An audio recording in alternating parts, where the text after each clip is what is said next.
Hello friends, today we will discuss Ohm's law, resistance and resistivity. तो पहले अपन पढ़ रहे हैं ओम्स लॉ।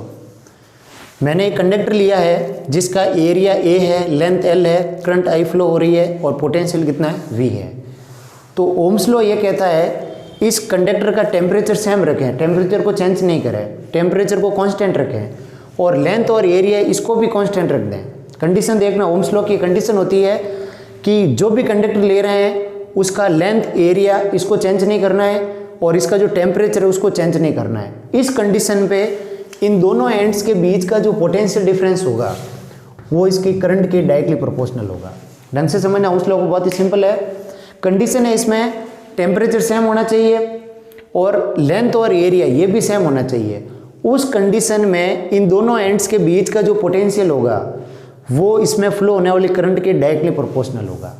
ठीक है, तो ओम्स लॉ को अपन लैंग्वेज में कैसे लिखेंगे? When temperature is constant, physical condition remains same. Physical condition कौन सी है? लेंथ और एरिया। तो लैंग्वेज में क्या लिखेंगे?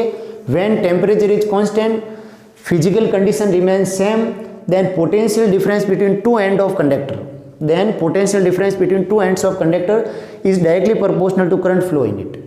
ठीक है, तो यहाँ पर ये डायरेक्टली प्रोपोर्शनल का साइन हटाएंगे तो यहाँ आ जाएगा आर आई। ठीक है, here R is resistance, V is voltage and I is current. ठीक है, अगर वी और आई के बीच में ग्राफ खींचे तो बिल्कुल सीधा ग्राफ प्राप्त होगा, स्ट्रेट ग्राफ मिलेगा। ये इस तरह से, ये वी है, ये आई है, सीधा ग्राफ मिलेगा। ठीक है, आर है यहाँ पर रेजिस्टेंस। रेजिस्टेंस को समझना,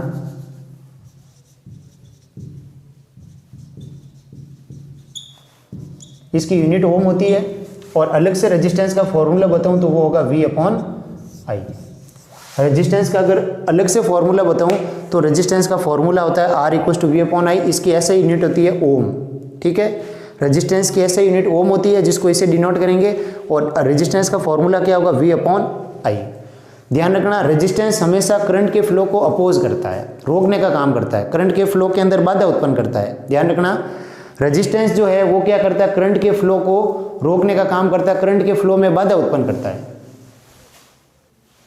तो रेजिस्टेंस की डेफिनेशन में क्या कह सकता हूं?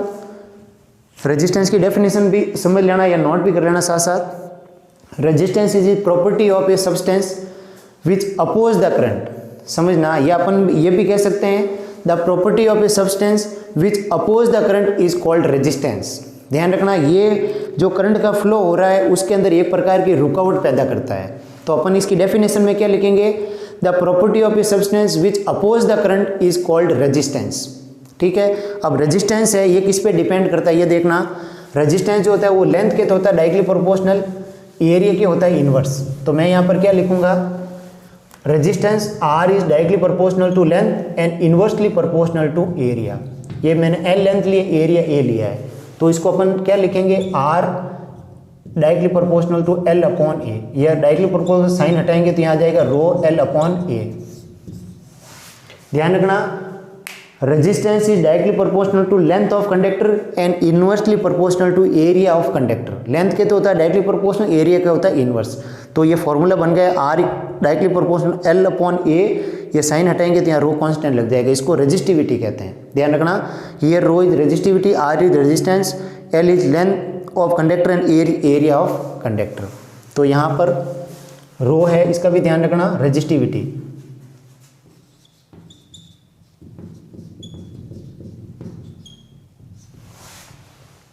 अब देखना, रो की अगर मैं यूनिट निकालूं तो इस फॉर्मूले से यूनिट भी निकाल सकते हैं। रो क्या किसके इक्वल हो जाएगी? इस फॉर्मूले के according rho equals to R into A upon L। R की यूनिट होती है ओम, एरिया की यूनिट होती है मीटर स्क्वायर, लेंथ की यूनिट होती है मीटर। मीटर से मीटर कैंसिल, तो रो की यूनिट क्या हो जाएगी? Ohm into metre. ध्यान रखना, रो की यूनिट अगर भूल भी जाओ तो फॉर्मूले से निकाल सकते हो तुम। R equals to rho L upon A होता है, तो rho equals to R into A upon L। तो यहाँ से रो किसके इक्वल आ गया?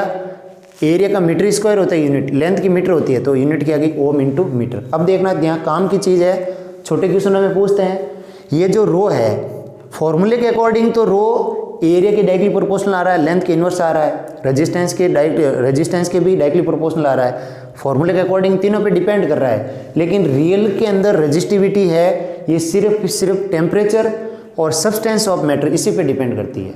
ध्यान रखना, रजिस्टिविटी जो है किस पे डिपेंड करती है,